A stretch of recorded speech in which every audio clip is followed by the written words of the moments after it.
We give first the Bible history of the deluge, as found in Genesis chapter 6 to chapter 8. And it came to pass, when men began to multiply on the face of the earth, and daughters were born unto them, that the sons of God saw the daughters of men, that they were fair, and they took them wives of all which they chose. And the Lord said, My spirit shall not always strive with man, for he also is flesh. Yet his days shall be 120 years. There were giants in the earth in those days, and also after that, when the sons of God came in unto the daughters of men, and they bare children to them, the same became mighty men which were of old, men of renown. And God saw the wickedness of man was great in the earth, and that every imagination of the thoughts of his heart was only evil continually. And it repented the Lord that he had made man on the earth, and it grieved him at his heart. And the Lord said, I will destroy man, whom I have created from the face of the earth, both man and beast, and the creeping thing, and the fowls of the air, for it repenteth me that I have made them. But Noah found grace in the eyes of the Lord. These are the generations of Noah. Noah was a just man and perfect in his generations. And Noah walked with God, and Noah begat 3 sons, Shem, Ham, and Japheth. The earth also was corrupt before God, and the earth was filled with violence. And God looked upon the earth, and behold, it was corrupt, for all flesh had corrupted his way upon the earth. And God said unto Noah, The end of all flesh is come before me, for the earth is filled with violence through them, and behold, I will destroy them with the earth. Make thee an ark of gopher wood. Rooms thou shalt make in the ark, and shalt pitch it within and without with pitch. And this is the fashion which thou shalt make it of. The length of the ark shall be 300 cubits, the breadth of it 50 cubits, and the height of it 30 cubits. A window shalt thou make to the ark, and in a cubit shalt thou finish it above. And the door of the ark shalt thou set in the side thereof, with lower, second, and third stories shalt thou make it. And behold, I, even I, do bring a flood of waters upon the earth, to destroy all flesh, wherein is the breath of life from under heaven, and everything that is in the earth shall die. But with thee will I establish my covenant, and thou shalt come into the ark, thou and thy sons, and thy wife, and thy sons' wives with thee. And of every living thing of all flesh, 2 of every sort shalt thou bring into the ark, to keep them alive with thee. They shall be male and female, of fowls after their kind, and of cattle after their kind, of every creeping thing of the earth after its kind. 2 of every sort shall come unto thee, to keep them alive.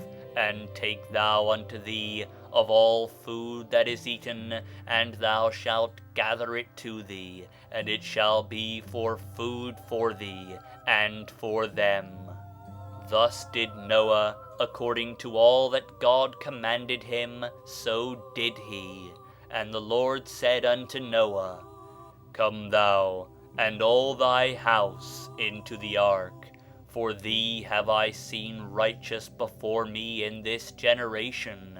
Of every clean beast thou shalt take to thee by 7s, the male and his female, and of beasts that are not clean by 2, the male and his female, of fowls also of the air, by sevens, the male and the female, to keep seed alive upon the face of all the earth, for yet 7 days, and I will cause it to rain upon the earth 40 days and 40 nights, and every living substance that I have made will I destroy from off the face of the earth.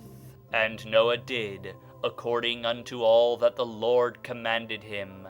And Noah was 600 years old when the flood of waters was upon the earth. And Noah went in, and his sons and his wife and his sons' wives with him, into the ark, because of the waters of the flood, of clean beasts, and of beasts that are not clean, and of fowls, and of everything that creepeth upon the earth. There went in 2 and 2 unto Noah into the ark, the male and the female, as God had commanded Noah.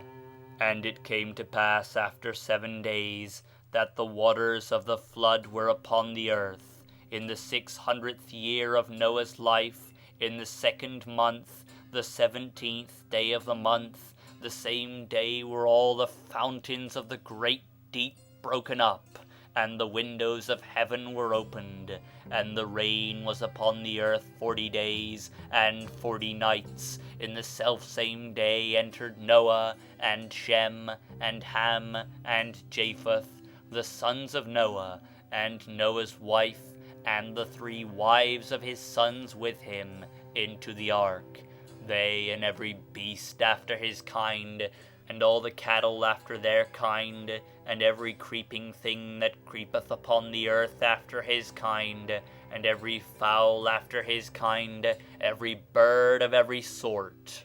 And they went in unto Noah into the ark, 2 and 2 of all flesh, wherein is the breath of life.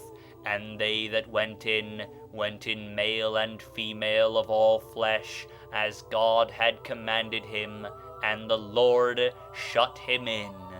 And the flood was 40 days upon the earth, and the waters increased and bare upon the ark, and it was lifted up above the earth.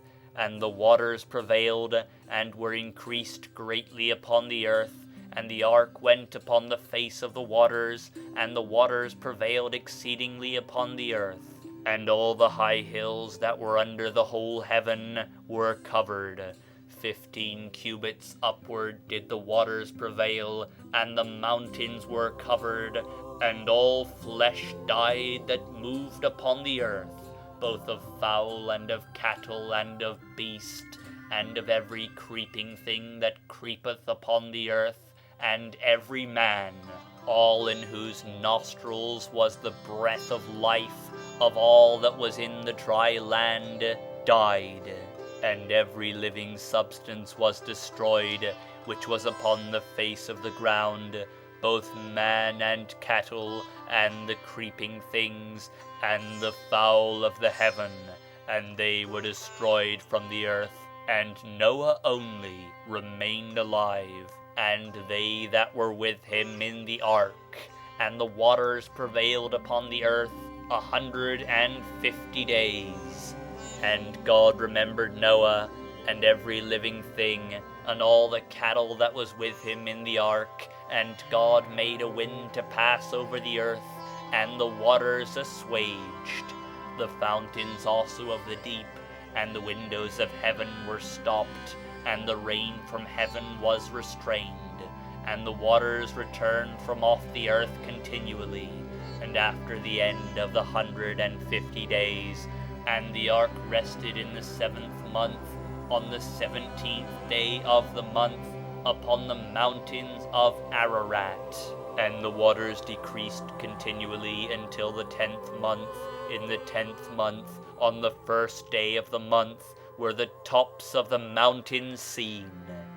And it came to pass at the end of 40 days, that Noah opened the window of the ark which he had made.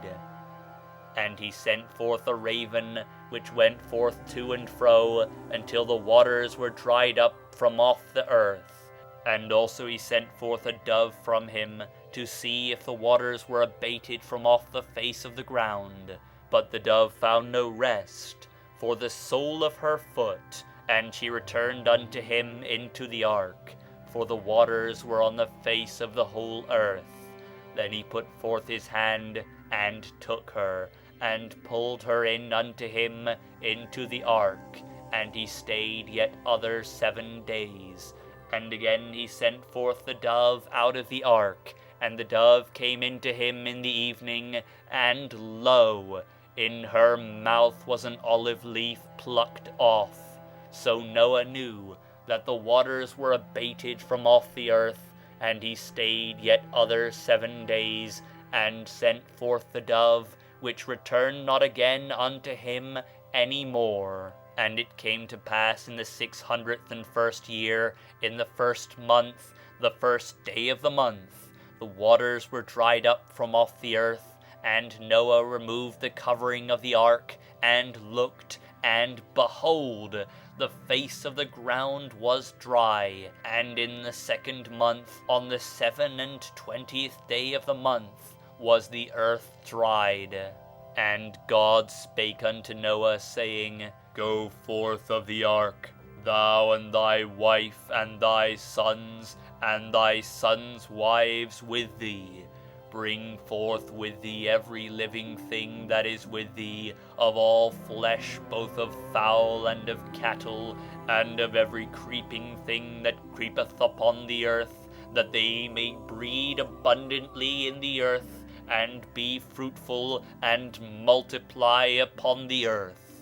And Noah went forth, and his sons, and his wife, and his sons' wives with him, every beast, every creeping thing, and every fowl, and whatsoever creepeth upon the earth, after their kinds, went forth out of the ark. And Noah builded an altar unto the Lord, and took of every clean beast, and of every clean fowl, and offered burnt offerings on the altar.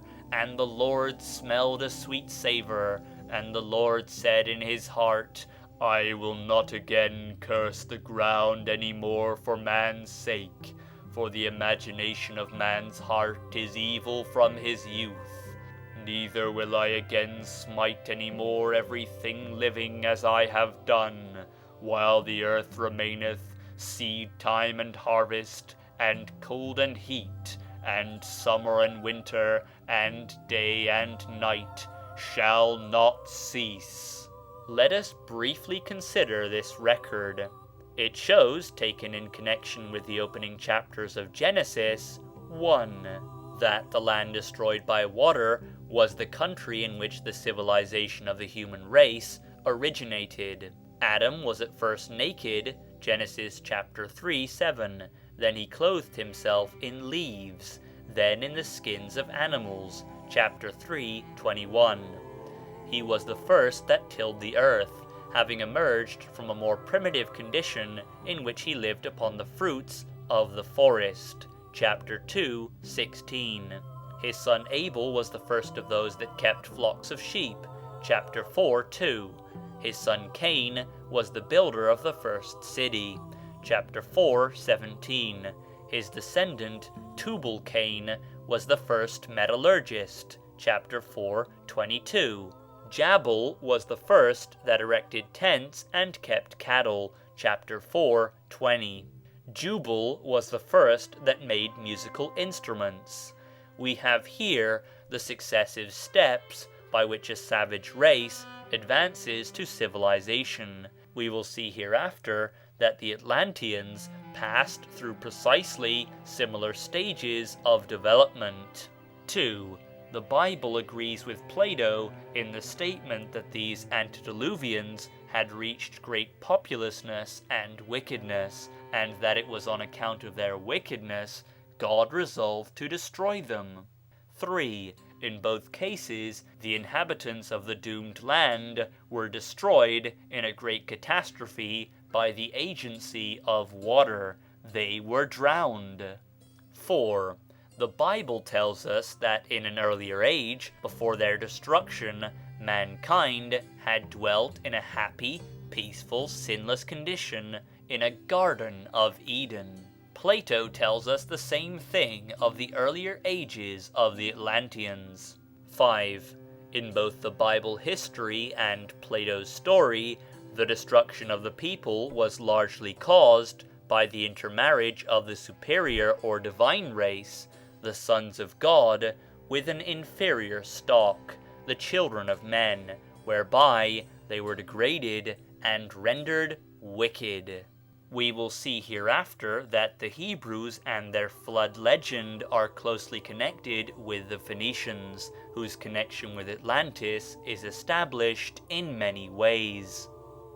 It is now conceded by scholars that the genealogical table given in the Bible, Genesis chapter 10, is not intended to include the true Negro races, or the Chinese, the Japanese, the Finns or Lapps, the Australians, or the American red men.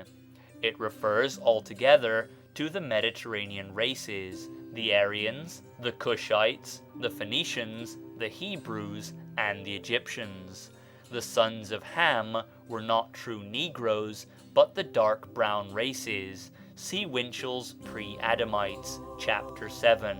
If these races, the Chinese, Australians, Americans, etc., are not descended from Noah, they could not have been included in the deluge. If neither China, Japan, America, Northern Europe, nor Australia were depopulated by the deluge could not have been universal.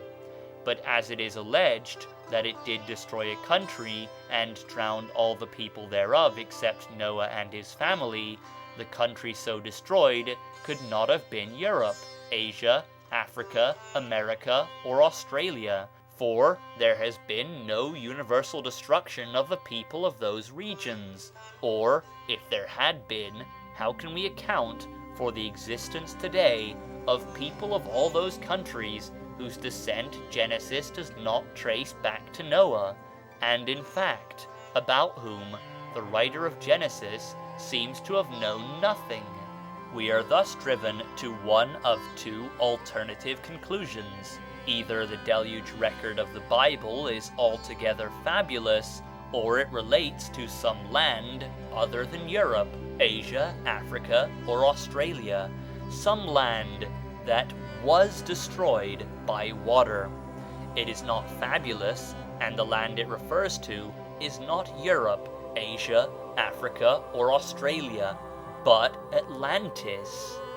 No other land is known to history or tradition that was overthrown in a great catastrophe by the agency of water, that was civilized, populous, powerful, and given over to wickedness.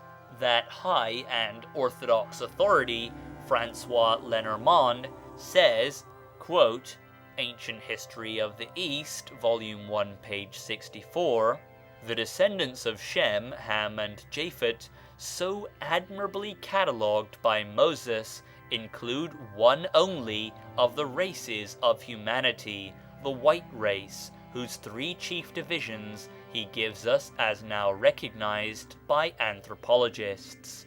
The other three races, yellow, black, and red, have no place in the Bible list of nations sprung from Noah. End quote. As, therefore, the deluge of the Bible destroyed only the land and people of Noah, it could not have been universal. The religious world does not pretend to fix the location of the Garden of Eden. The Reverend George Leo Haydock says, quote, the precise situation cannot be ascertained. How great might be its extent, we do not know. And we will see hereafter that the unwritten traditions of the Church pointed to a region in the west, beyond the ocean which bounds Europe in that direction, as the locality in which, quote, mankind dwelt before the deluge, end quote. It will be more and more evident as we proceed in the consideration of the flood legends of other nations that the antediluvian world was none other than Atlantis.